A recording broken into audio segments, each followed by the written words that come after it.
जी महाराज की जय हो। श्री अवध धाम की जय हो। सरयू मैया की जय हो। श्री राम कथा महोत्सव की जय हो। श्री गोस्वामी तुलसीदास जी महाराज की जय हो। जय जय सीताराम। हरि ओम तच्छंजोरा प्रणीमहे गातुं यज्ञाय गातुं यज्ञपतये दैवी स्वस्तिरस्तु नः स्वस्तिर्मानुषेभ्यः ऊर्ध्वं जिगातु भेषजं शन्नो अस्तु द्विपदे सं चतुष्पदे रामाय रामभद्राय रामचन्द्राय वेधसे रघुनाथाय नाथाय सीतायापतये नमः। अस्मद्गुरुभ्यो नमः। अस्मत्परमगुरुभ्यो नमः। अस्मत्सर्वगुरुभ्यो नमः। श्रीमते श्रीभाष्यकाराय नमः। बोलिए श्री सीतारामचंद्र भगवान की जय हो।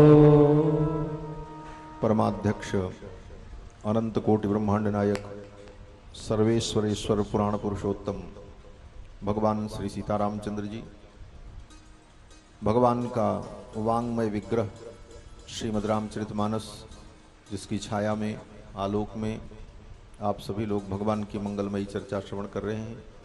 व्यासपीठ पर विराजमान पूज्य आचार्य चरण व्यास जी महाराज, श्री कृष्ण शास्त्र पांडे जी एवं इस कथा के यजमान, अन्यान्य समस्त समागत श्रद्धालु श्रोता बंधुओं, धर्मानुरागी सज्जनों, श्रद्धामयी माताओं, महत सौभाग्य का विषय कि पवित्र बैसाख मास में अयोध्या धाम में विराजमान होकर भगवान श्री राम की मंगलमयी कथा आप सभी लोग श्रवण कर रहे हैं। ये अयोध्यापुरी स्वयं भगवान का स्वरूप है।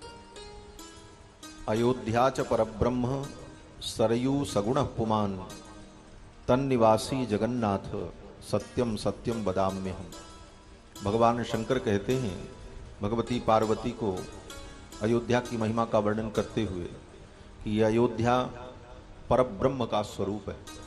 अयोध्या धाम में जीव आ गया तो समझो परब्रह्म परमात्मा की गोद में वो आकर के बैठ गए।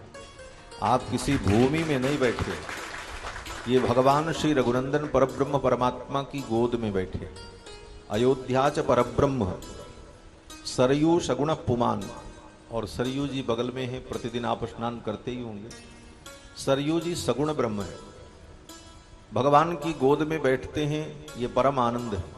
लेकिन सरयू में जब डुबकी लगाते हैं तो भगवान के अंदर ही हम प्रवेश कर जाते हैं। सरयू जल भगवान का स्वरूप है। सरयू च सगुण पुमान, सरयू जी सगुण ब्रह्म है। और इस प्रकार परब्रह्म परमात्मा के स्वरूप भूत अयोध्यापुरी में विराजमान होकर सरयू में स्नान करके जो यहाँ निवास करता है अयोध्या में, वह व्यक्ति जगन्नाथ भगवान का स्वरूप हो जाता है। तन निवासी जगन्नाथ सत्यम सत्यम वदाम्यहम्। भगवान शंकर कहते हैं अयोध्या में जो निवास कर ले, एक रात्रि भी यहाँ निवास कर ले, तो वह भगवान जगन्नाथ का स्वरूप हो जाता है। अयोध्या की अद्भुत महिमा है। कोटि कल्प काशी बसे मथुरा कल्प हजार, एक निमिष सरयू बसे तुले न तुलसी दास। कोटि कल्प काशी बसे, करोड़ों कल्प तक काशी में गंगा के तट पर वास करे। मथुरा कल्प हजार, 1000 कल्प मथुरा में वास करे। उसका जो फल होगा, अयोध्या में आकर सरयू जी का दर्शन कर ले और एक क्षण अयोध्या में अगर व्यक्ति निवास कर ले तो उतना फल प्राप्त हो जाता है। ऐसी दिव्यपुरी अयोध्या। ये समस्त तीर्थों में, जितने तीर्थ हैं पूरे ब्रह्मांड में 68 करोड़ तीर्थ, एक दो तीर्थ नहीं है, छोटे बड़े सब मिलाकर पूरे ब्रह्मांड में 68 करोड़ तीर्थ हैं। उन समस्त तीर्थों में अयोध्यापुरी सर्वोपरि, और ये भगवान के मस्तक के स्वरूप में विराजमान है। भगवान शंकर कहते हैं अयोध्यापुरी मस्तकम। समस्त तीर्थ भगवान के तत्त अंगों में विराजमान हैं और अयोध्यापुरी भगवान के मस्तक में विराजमान है। ऐसी दिव्य अयोध्यापुरी भगवान के पवित्र धाम में विराजमान होकर भगवान श्री राम की मंगलमयी चर्चा आप सभी लोग श्रवण कर रहे हैं। ये महत सौभाग्य है। भगवान की दिव्य मंगलमयी कथा श्रीमद् रामचरितमानस के माध्यम से, ये रामचरितमानस भी भगवान ही, भगवान की कथा, भगवान का नाम और भगवान का धाम, ये चार चीजें कहने के लिए चार चीजें होती हैं। वस्तुतः ये चारों एक ही तत्व है। रामस्य नाम रूपम च लीलाधाम परात्परम एतत् चतुष्टयम नित्यम सच्चिदानंद विग्रहम। कहते हैं रामस्य नाम रूपम च, भगवान का नाम और रूप, लीलाधाम परात्परम, और भगवान की ये लीला जो आप श्रवण कर रहे हैं, और धाम जिस धाम में विराजमान है, एतत् चतुष्टयम नित्यम सच्चिदानंद विग्रहम, ये चारों सच्चिदानंद विग्रह हैं। और इस कथा में भगवान की दिव्य लीला, अयोध्या धाम, और बीच बीच में भगवान के नाम का संकीर्तन, भगवान का नाम, तो नाम रूप लीला धाम, ये चतुष्टय की प्राप्ति अयोध्या में आप सभी लोगों को हो रही है। नाम रूप लीला धाम, इन चारों का दिव्य अनुभव अयोध्या में प्राप्त कर रहे हैं। ये महत् सौभाग्य है। अनेक जन्मों के पुण्य का फल जब प्रकट होता है तब ऐसा सुंदर अवसर प्राप्त होता है। कथाएं तो बहुत बड़ी बड़ी होती हैं, बड़े बड़े शहरों में बड़े बड़े पांडाल लगते हैं, बड़ी बड़ी व्यवस्थाएं होती हैं, लेकिन जो महिमा अवध धाम की है, छोटी सी कोठरी में भी बैठ करके अगर भगवान की यहाँ कथा श्रवण की जाए और कैसे भी यहाँ श्रवण किया जाए तो इसका जो फल है वो अन्यत्र प्राप्त नहीं हो सकता। ऐसी दिव्यपुरी अयोध्यापुरी और भगवान की ये कथा श्रीमद् रामचरितमानस, ये रामचरितमानस भी भगवान ही है। ये भगवान श्री राम का दिव्य शब्दमय विग्रह है। जैसे भागवत महापुराण भगवान श्री कृष्ण का विग्रह है, तेने यम वांगमयी मूर्ति प्रत्यक्षावर्तते हरे, उसी प्रकार से श्रीमद् रामचरितमानस श्रीमन मानस राम तन, ये श्रीमद् रामचरितमानस भगवान का तन है, विग्रह है। किस प्रकार से?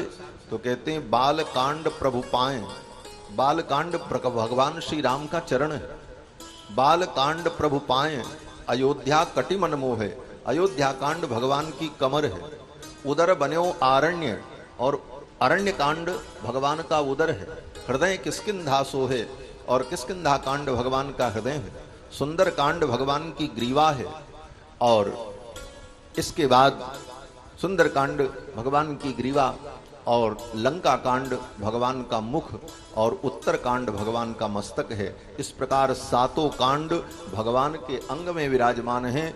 सात कांड से युक्त श्रीमद् रामचरितमानस, ये भगवान की दिव्य मंगलमयी कथा, ये दिव्य ग्रंथ, ये स्वयं भगवान का स्वरूप है। एक एक चौपाइयाँ, एक एक पंक्तियां भगवान का स्वरूप हैं। इस भाव का चिंतन करते हुए अयोध्या में आप सभी लोग भगवान की दिव्य मंगलमयी कथा श्रवण करें। ये पवित्र वैशाख का महीना, बसंत ऋतु का द्वितीय मास, पहला महीना मधुमास, दूसरा माधव मास। चैत्र महीना जो है वो मधुमास है। चैत्र में भगवान का प्राकट्य हुआ, नवमी तिथि मधुमास पुनीता। और ये दूसरा मास जो है चैत्र के बाद वैशाख, इसका नाम माधव मास है। ये मधुमास और माधव मास बड़े पवित्र मास हैं, बहुत पवित्र महीना है। और ऐसे पवित्र काल में, माधव मास में, पवित्र स्थान पर अयोध्या धाम में दिव्य मंगलमयी भगवान की कथा, श्री राम कथा आप सभी लोग श्रवण कर रहे हैं। और उसमें भी ये मोहल्ला, ये सब स्वर्गद्वार द्वार का क्षेत्र है। ये स्वर्गद्वार द्वार का क्षेत्र बड़ा पवित्र क्षेत्र है। अयोध्या महात्म्य में इस स्थान की बड़ी महिमा है। सामान्य व्यक्ति तो यही समझता है कि बिल्डिंग, मकान, गली कूंचा, लेकिन आध्यात्मिक दृष्टि से जिस क्षेत्र में आप बैठे हैं, इस क्षेत्र का बहुत बड़ा महत्व है। रुद्रयामल में भगवान शंकर ने भगवती पार्वती को अयोध्या की महिमा का जो वर्णन सुनाया, वहां पर वर्णन किया है कि जो व्यक्ति स्वर्ग द्वार में आ जाता है, वह व्यक्ति कैसा भी व्यक्ति हो, कितना भी पापी क्यों न हो, समस्त पापों से मुक्त होकर के वो स्वर्ग जाने का अधिकारी हो जाता है। उसे स्वर्ग में दिव्य स्थान प्राप्त होता है। और अगर वो निष्काम भाव से तीर्थ में आया है तो वह भगवान के वैकुंठ का अधिकारी होता है। ये सब वर्णन शास्त्रों में किया गया है। तो शास्त्रों के वचन पर रामायण, गीता, भागवत, वेद, पुराण आदि जो हमारे सनातन धर्म ग्रंथ हैं, इन ग्रंथों के वाक्यों पर, पंक्तियों पर हम जितनी निष्ठा रखेंगे, जितना विश्वास रखेंगे, उतना ही फल हमें प्राप्त होगा। जैसी भावना जिसकी होगी तदनुकूल उसे फल की प्राप्ति होगी। जादृशी भावना तस्य यस्य सिद्धिर्भवति तादृशी। तो बहुत ही आनंद का विषय कि आप सभी लोग व्यास जी के द्वारा, श्री कृष्ण पांडे जी के द्वारा भगवान श्री राम की मंगलमयी चर्चा श्रवण कर रहे हैं।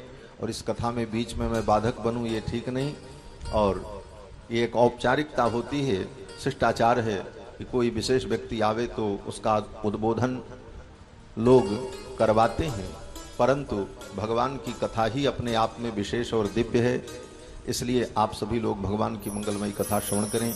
मुझे भी यात्रा करनी है और अभी 500 किलोमीटर की यात्रा करके दतिया पहुंचना है।